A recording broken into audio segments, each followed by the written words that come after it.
Hi hello ಎಲ್ಲರಿಗೂ ನಮಸ್ಕಾರ. ಶಾಂತಿ cooking and health ಟಿಪ್ಸ್ಗೆ ಸ್ವಾಗತ. ನಾನಿವತ್ತು ಕರಾವಳಿ ಕಡೆಯ ಸ್ಪೆಷಲ್ ಚಿಪ್ಪಿಕಲ್ಲಿನ ಸುಕ್ಕವನ್ನು ಮಾಡ್ತಾ ಇದ್ದೀನಿ. ಕೆಲವೊಂದು ಕಡೆ ಇದನ್ನು ಕಪ್ಪೆ ಚಿಪ್ಪು ಅಂತಲೂ ಕೂಡ ಕರೀತಾರೆ.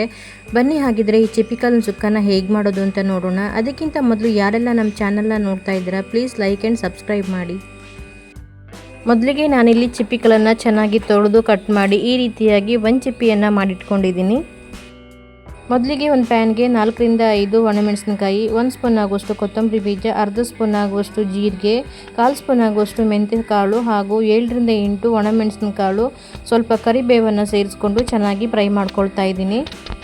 ಸುಮಾರು ಒಂದು 2 ರಿಂದ 3 ನಿಮಿಷ ಎಣ್ಣೆಯನ್ನು ಸೇರಿಸದೆ ಹಾಗೆ ಡ್ರೈ ಆಗಿ ಇದನ್ನು ಫ್ರೈ ಮಾಡ್ಕೊಳ್ಬೇಕು. ಚೆನ್ನಾಗಿ ಫ್ರೈ ಆದ ನಂತರ ಇವಾಗ ಒಂದು ಅರ್ಧ ಕಪ್ ಆಗುವಷ್ಟು ತೆಂಗಿನ ತುರಿಯನ್ನು ಸೇರಿಸ್ಕೊಳ್ತಾ ಇದ್ದೀನಿ.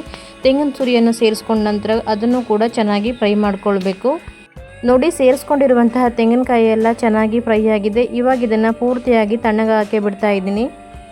ಹುರಿದಿಟ್ಕೊಂಡಿರುವಂತಹ ಮಸಾಲೆ ಎಲ್ಲ ಪೂರ್ತಿಯಾಗಿ ತಣ್ಣಗಾದ್ಮೇಲೆ ಇದನ್ನ ಇವಾಗ ಒಂದು ಮಿಕ್ಸಿ ಜಾರಿಗೆ ಸೇರಿಸ್ಕೊಳ್ತಾ ಇದ್ದೀನಿ.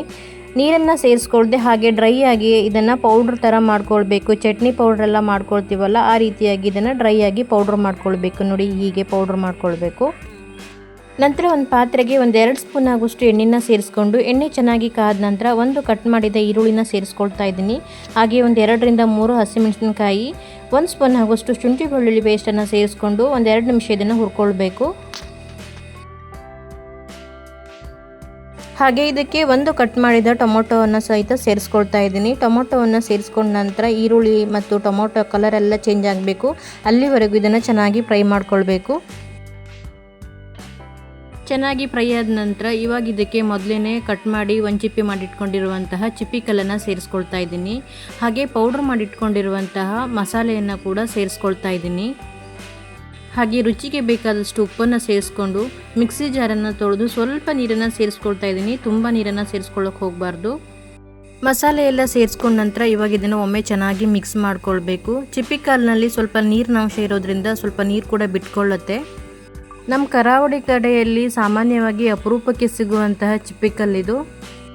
ಚೆನ್ನಾಗಿ ಮಿಕ್ಸ್ ಮಾಡ್ಕೊಂಡ ನಂತರ ಒಂದು 5 ನಿಮಿಷ ಬೇಯಿಸ್ಕೊಳ್ತಾ ಇದ್ದೀನಿ. ಹಾಗೆ ನೀರು ಕೂಡ ಡ್ರೈ ಆಗಬೇಕು. ನೋಡಿ, ಇವಾಗ 5 ನಿಮಿಷ ಆದ ನಂತರ ಓಪನ್ ಮಾಡ್ತಾ ಇದ್ದೀನಿ. ನೀರೆಲ್ಲ ಸ್ವಲ್ಪ ಡ್ರೈ ಆಗಿದೆ. ಹಾಗೆ ಇದು ಚೆನ್ನಾಗಿ ಬೆಂದಿದೆ. ಇವಾಗ ಇದಕ್ಕೆ ಮೇಲ್ಗಡೆಯಿಂದ ಸ್ವಲ್ಪ ಕಟ್ ಮಾಡಿದ ಕೊತ್ತಂಬರಿ ಸೊಪ್ಪನ್ನು ಸೇರಿಸ್ಕೊಂಡ್ರೆ ಚಿಪ್ಪಿಕಲ್ಲಿನ ಸುಕ್ಕ ರೆಡಿಯಾಗಿದೆ. ಅನ್ನಕ್ಕಾಗಲಿ ಚಪಾತಿಗಾಗಲಿ ಸೈಡ್ ಡಿಶ್ ಆಗಿ ತಿನ್ನೋಕ್ಕೆ ತುಂಬಾ ಚೆನ್ನಾಗಿರುತ್ತೆ.